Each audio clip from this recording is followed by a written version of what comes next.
Hello दोस्तों, मेरा नाम है प्रिंस और आप सभी का आपके अपने यूट्यूब चैनल मैथ मैराथन पर स्वागत है। तो दोस्तों, आज के इस वीडियो में हम जानने वाले हैं कक्षा 9वीं का अध्याय 7 में प्रश्नावली 7.1 का प्रश्न नंबर 7वां। तो चलिए शुरू करते हैं। बच्चों जल्दी से हम जो यहाँ पर क्वेश्चन पढ़ लेते हैं। तो क्वेश्चन हमसे ये कह रहा है कि ए बी एक रेखाखंड है, जैसे कि हमारे पास यहाँ करती है। इसमें क्या होता है कि ए बी जो ये क्या है, एक रेखाखंड है। चलिए ठीक है, ओके, हमने मान लिया। और पी इसका मध्य बिंदु है। पी जो ये आप पी जो यहाँ पर बिंदु देख रहे हैं, पॉइंट देख रहे हैं, क्या है, मध्य बिंदु है। मध्य बिंदु यानी कि बीचों बीच है। इसका मतलब क्या हुआ कि ये जो है भैया जी हमारे, ये इसके बराबर होगा, है ना। तो हमने यहाँ पर टिक लगा दिया, जिससे कि हमें याद रहेगा कि ये जो है आपस में बराबर होगा। चलिए ठीक है। अच्छा, अब यहाँ पर क्या कह रहा है कि डी और ई रेखाखंड ए बी के एक ही और स्थित दो बिंदु है। अब हमारे पास एक पॉइंट था, यानी कि एक बिंदु था डी और एक था ई, और ये जो है इस रेखाखंड के एक ही तरफ दोनों स्थित है, कहीं ना कहीं। ठीक है जी, हाँ जी, बिल्कुल ठीक है। स्थित दो बिंदु इस प्रकार है कि कोण बी ए डी जो है बराबर है किसके, ए बी की। बी ए डी कौन सा भाई, देखो बी ए डी, यानी जो ये वाला कोण आप देख रहे हैं किसके बराबर है भैया, ए बी ई के। ए बी ई के इस वाले एंगल के क्या है, बराबर है। तो चलो भाई, हमने ये जो है इस पर क्या कर दिया है, निशान लगा दिया। चलिए ठीक है। अब यहाँ पर देखो ध्यान से, वैसे कोण ई पी ए बराबर है कोण डी पी बी के। ई पी ए कौन सा भाई, ई पी का है, पी ए ये रहा, यानी जो ये वाला एंगल आप कोण देख रहे हो ये किसके बराबर है भाई, डी पी बी के। डी पी बी इस वाले के कोण के बराबर है। चलिए ठीक है। अब हमें यहाँ पर जो है कुछ बातों को यहाँ पर दर्शाना है। मैं आपको बता देता हूँ कि टोटल 2 बातें हमारे पास है, उनको यहाँ पर आपस में दर्शाना है, ठीक है ना। तो चलिए फिर हम हल करते हैं। बच्चों, सबसे पहले पार्ट में हमें यहाँ पर क्या करना है कि इस वाले त्रिभुज को सर्वांग सम साबित करना है। इस वाले त्रिभुज क्या भी, कौन सा त्रिभुज भैया, तो यहाँ पर देखो ध्यान से, त्रिभुज D A P. D A P कौन सा भाई, डी ए पी। तो ये आप यहाँ पर जो त्रिभुज देख रहे हैं, ये हमें बताना है कि ये जो है सर्वांग सम है कौन से त्रिभुज के, इस वाले त्रिभुज के। ये दोनों आपस में जो अलग अलग कलर से देख रहे हैं आपको त्रिभुज, ये दोनों आपस में क्या है, सर्वांग सम है। ऐसा हमें जो है यहाँ पर सिद्ध करना है, दर्शाना है। चलिए ठीक है।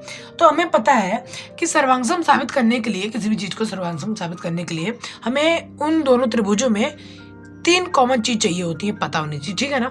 अब देखो, हमें 3 चीज कौन कौन सी पता होंगी और कैसे पता करेंगे वो जानते हैं सबसे पहले। तो सबसे पहले हम यहाँ पर लिख देंगे कि इन दोनों त्रिभुजों में, है ना, कि क्योंकि इन दोनों की बात हो रही है, तो यहाँ पे लिख दो फटाफट से। ठीक है, तो हमने यहाँ पर लिख दिया कि इन दोनों त्रिभुजों में। अब यहाँ पर इन दोनों त्रिभुजों में, यहाँ पर देखो ध्यान से क्या हो रहा है यहाँ पर कि भाई हमें पता है कि ये भी जो एक रेखाखंड है और बी इसके मिडिल पॉइंट में, यानी कि ये वाला जो साइड है इस वाले के बराबर है। हाँ, इतना तो पता है, कोई दिक्कत वाली बात नहीं है, ठीक है। लेकिन गौर करने वाली बात ये है कि ये दोनों बराबर है, हाँ है, ठीक है। लेकिन ये वाला जो है हरे वाले त्रिभुज में आता है ना। आप देख पा रहे होंगे यहाँ पर अच्छे से ध्यान से कि हरे वाले त्रिभुज में आता है ना। और जो ये वाला साइड आप देख रहे हैं, ये वाला, ये पर्पल वाले त्रिभुज में आता है ना। ठीक है, तो यानी कि ये दोनों हमारे पास दोनों अलग अलग त्रिभुजों की एक जोड़ी है जो कि क्या है, समान है, ठीक है ना। तो यहाँ पर जो है सबसे पहले यहाँ पर लिख देते हैं, क्या लिख देते हैं, एपी जो है वो बराबर है बीपी के। क्यों, ऐसा क्यों है भाई, ऐसा तो हमें क्वेश्चन में दिया हो, तो यहाँ पे लिख दो कि दिया हुआ है, ठीक है, हमने लिख दिया। चलिए ठीक है। अब यहाँ पर देखो ध्यान से, वो क्या कि हमें बताया हुआ था ये भी कि ये वाला जो कोण है ये इसके बराबर है। हाँ, इस वाले का कोण का नाम है कोण बी ए डी।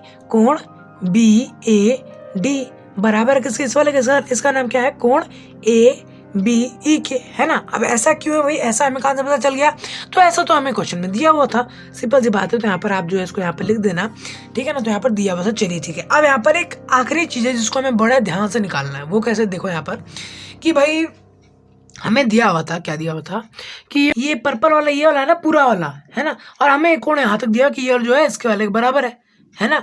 तो यानी कि अगर इस वाले कोण में हम ये वाला जमा कर दें और ठीक उसी तरह इस वाले कोण में हम ये वाला जमा कर दें, तो ये दोनों बराबर हो जाएंगे, है ना। नहीं समझ में आया, कोई दिक्कत वाली बात नहीं, मैं यहाँ पर करता हूँ फिर आपको समझाता हूँ। देखो, ये दोनों आपस में क्या है, बराबर है। चलिए ठीक है, हमने मान लिया। तो यहाँ पर लिख देते हैं कि ये इसका, इस वाले कोण का क्या नाम है भाई, कोण ई पी ए, है ना।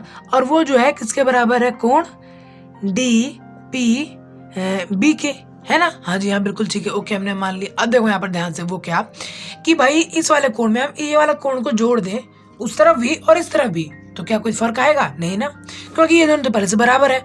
और मतलब मान के चलो कि हमारे पास ये 4 है और ये 4 है, इसमें मैं इधर 2 जमा कर देता हूँ और उधर भी 2 जमा कर दूंगा, तो कोई फर्क पड़ेगा, बिल्कुल भी नहीं, दोनों बराबर ही रहेंगे, है ना। ये दोनों बराबर रहेंगे। तो उसी तरह हम यहाँ पर भी करेंगे कि इस वाले छोटे वाले कोण को जो है इसमें जमा कर देंगे। तो इस तरफ हम जमा कर देते हैं, किसको जमा कर देते हैं भाई, छोटे वाले कोण को, जिसका क्या नाम है भाई, कोण ई पी डी, है ना। कोण ई पी डी जमा में कोण ई पी डी। अच्छा चलिए ठीक है, हमने मान लिया। ओके, अब देखो जब मैंने इसके साथ इसको जमा कर दिया है तो ये पूरा हो गया, राइट। तो इन पूरे का नाम क्या है भाई, ए पी डी। तो यहाँ पर हम इसकी जगह लिख सकते हैं, इस वाले की जगह लिख सकते हैं कोण ए पी डी। ठीक उस तरफ भी तो ऐसे ही हो रहा है कि इन दोनों को हमने जमा किया, यानी कि इस वाले कोण में और इस वाले कोण को जमा कर दिया, तो ये दोनों मिलकर क्या हो रहा है, बड़ा एंगल हो रहा है। इसका क्या नाम है भाई, इसका नाम है हमारे पास कोण बी पी ई, है ना, कोण बी पी ई, है ना, ये दोनों हो जाएंगे बराबर। अच्छा अब ये बराबर हो, इसका मतलब क्या है भाई, तो देखो ना ये वाला इस वाले त्रिभुज का कोण है और ये वाला जो है इस वाले त्रिभुज का कोण है, और ये दोनों क्या है, बराबर है ना। आप समझ पा रहे हो ना, ये दोनों क्या है, बराबर है, राइट। तो हमारे पास जो है कुल मिलाकर जो है 3 चीजें आ गई हैं। अच्छा 3 चीजें हमें बोली गई थी निकालने के लिए, हम 3 चीजें निकाल दी हैं। पहला ये रहा, दूसरा ये रहा और तीसरा हमने ये निकाला। चलिए ठीक है, अब यहाँ पर पहला क्या है, साइड है, दूसरा क्या है, एंगल यानी कि कोण है, तीसरा भी एंगल है यानी कि कोण है। चलिए ठीक है, तो हमारे पास जो त्रिभुज था इस तरफ से अगर चले तो पहले हमने कोण सर्वांग साबित किया, फिर भुजा साबित की, फिर कोण, या उस तरफ से चलते हैं तो कोण भुजा कोण, यानी कि एक त्रिभुज के एक कोने से चलो दूसरी कोने तक किस तरह से हो रहा है, ये हो रहा है हमारे पास पहले कोण आया, फिर भुजा, फिर कोण। तो यहाँ पर हम लिख देते हैं, वो क्या हम यहाँ पर लिख सकते हैं कि भाई ASA यानी कि कोण साइड कोण सर्वांग समता नियम से हम कह सकते हैं भैया जी हम कह सकते हैं कि जो हमारे पास ये त्रिभुज है, कौन सा त्रिभुज है भाई, DAP जो है वो सर्वांग है किसके भाई, त्रिभुज EBP के, है ना। ये दोनों आपस में त्रिभुज क्या है, सर्वांग है। चलिए ठीक है, अच्छा चलिए ठीक है। अच्छा ये चीज तो थी हमारे एक चीज जो जिसको हमें जो है यहाँ पर साबित करना था। अब जान लो कि दूसरी चीज क्या थी, तो दूसरी चीज थी यहाँ पर हमारे पास, हाँ तो बच्चों जैसा कि आप यहाँ पर देख सकते हैं कि AD जो है बी के क्या है, बराबर, ऐसा हमें यहाँ पर जो है सिद्ध करना था, है ना। अब ये देखो कैसे सिद्ध होगा, देखो ये दोनों जो भुजाएं हैं वो दोनों अलग अलग त्रिभुजों में आ रही हैं, और क्योंकि हमने ये कह दिया है कि ये दोनों त्रिभुज आपस में क्या सर्वांग समता है, और ये जो है भुजाएं इन दोनों त्रिभुजों में अलग अलग जो है संगत भुजाएं हैं, तो हम कह सकते हैं कि ये दोनों है बराबर होंगे। तो हम यहाँ पर आंसर लिख देंगे, सीधी सी बात है कि AD जो है बराबर होगा इसके BE के। क्यों ऐसा क्यों है भाई, यहाँ पर क्या है, CPCT है। आप चाहो तो हिंदी में लिख सकते हो कि सर्वांगसम त्रिभुजों की संगत भुजाएं बराबर होती हैं, ठीक है ना। तो इस तरह से आप जो है यहाँ पर लिख सकते हो। तो बस दोस्तों फिलहाल इस वीडियो में इतना ही, मिलते हैं अगली वीडियो में, तब तक के लिए जय हिंद।